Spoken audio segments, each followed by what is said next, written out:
Sebenarnya ini bukan kejadian pertama yang kami temui di Jakarta ini, atau di situasi COVID. Kita tahu begitu ramainya pembicaraan, banyak masyarakat yang tidak terlayani. Kenapa? Itu masyarakat yang memilih untuk dikremasi sesuai kepercayaan agamanya, itu menjadi terlantar. Harus menunggu berhari-hari, kemudian digunakan oleh sekelompok orang-orang yang mencari keuntungan untuk bisa mendapat kenikmatan di atas kedukaan, yang membuka tarif 80 juta, 60 juta. Jadi hal-hal itu jadi santer. Nah, secara kebetulan tentang krematorium ini bukan hal yang baru bagi HBT. Saya adalah diklaim mungkin, atau saya melakukan satu kegiatan krematorium ini sudah tahunan. Jadi pertama kali saya bangun di Padang, kemudian berkembang bahwa yang dibangun itu masih tertinggal model, menghasilkan asap. Akhirnya kami beralih dengan mesin yang modern. Jadi mesin ini kebetulan saya punya, yang sudah saya persiapkan untuk saya bawa ke Pekanbaru. Ya. Jadi Pekanbaru itu kami punya rumah duka yang besar, kemudian punya tanah lahan pemakaman. Nah, bangunan kami sudah siap, tinggal masuk mesin, menunggu mesin ini saya kirim, tiba-tiba Jakarta terjadi situasi ini. Nah, lalu saya mencetuskan dengan teman-teman, saya bilang begini, mesin ini di Pekanbaru tidak terlalu mendesak sekali, tetapi itu bagian daripada kelengkapan dari fasilitas rumah duka yang kita miliki. Ya. Jadi atas persetujuan beberapa teman-teman, kemudian kami secara kesepakatan ini, saya sampaikan waktu itu pertama kali dengan Bapak Wali Kota. Saya bilang, Pak Wali, bagaimana kita bisa membuat suatu fasilitas bagi kepentingan masyarakat Pemprov. Pak Wali waktu itu dengan menyambut baik, beliau berkomunikasi dengan Bapak Sekda, kemudian sampai kepada Pak Gubernur. Pada tanggal 18 Juli ya, atau 16 Juli saya ingat saya, hari Minggu itu, tiba-tiba saya ditelepon Pak Gubernur mau meninjau lokasi di tanah pemakaman Kristen ini.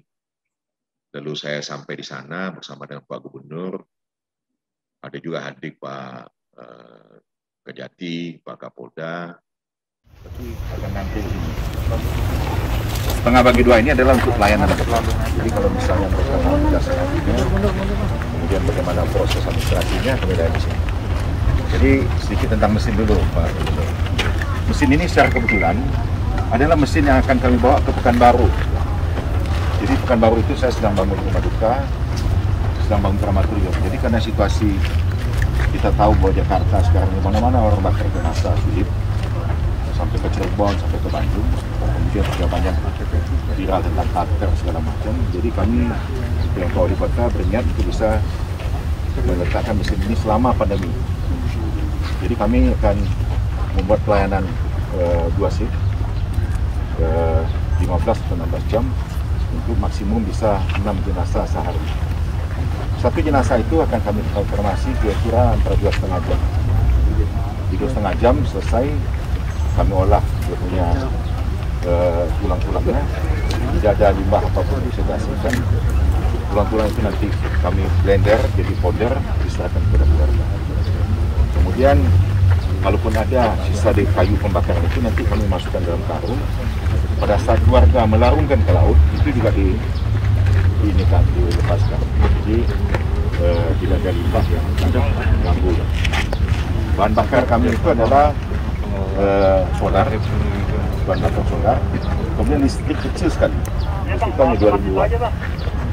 Jadi listriknya hanya dipakai untuk hidupkan mesin saja. Setelah itu nggak ada lagi ini. Jadi kami coba bisa maksimal. Rencananya Selasa mesin masuk, kami buat konstruksi atapnya sudah kami rakit. Kemudian Jumat kita trial, Sabtu kemungkinan kita sudah bisa melayani. Saya mengatakan kalau kita bisa berkolaborasi tentang kegiatan ini. 1 minggu saya bangunnya. Jadi dari lahan kosong itu saya dikasih tanah. Lokasi nggak besar tanah itu, hanya 12 meter kali 18. Saya bilang saya cukup 12 kali 12. Lalu Pak Gubernur tanya apakah cukup, saya bilang cukup. Jadi pada saat disetujui itu, saya langsung mengerjakannya. Dalam tempo 6 hari, mesin itu terpasang. Jadi mesin dan bangunan terpasang. Begitu kami nyatakan buka, itu yang datang untuk mendaftarkan keluarganya dalam antrian, itu panjang sekali. Mereka menyambut dengan baik, mereka tidak lagi dikenakan biaya, ya, yang tadinya mereka harus menunggu. Ini saya merasakan kenapa semangat saya yang begitu besar. Beberapa anggota saya yang meninggal di Jakarta, itu saya merasakan betapa sulitnya. Harga peti yang mahal, jasa penjemputan yang mahal. Kemudian saya harus membawa sampai ke Cirebon. Ya. Jakarta penuh, Tangerang penuh, nggak bisa dapat jadwal. Jadi jenazah ini nggak boleh tunggu lama. Apalagi kalau yang peti disediakan oleh negara, kita sangat harus bisa paham juga. Ya. Karena peti itu terbuat dari triplek, Ya. yang sifatnya biasanya masuk langsung dimakamkan. Ya. Nah, yang menjadi risiko kan adalah tripleknya ada rembesan. Betul. Jasad apapun yang hidup, apakah itu manusia atau hewan, terjadi pembusukan. Betul. Nah, itu yang menjadikan saya pikir sekecil apapun mungkin peran HBT bisa berbuat.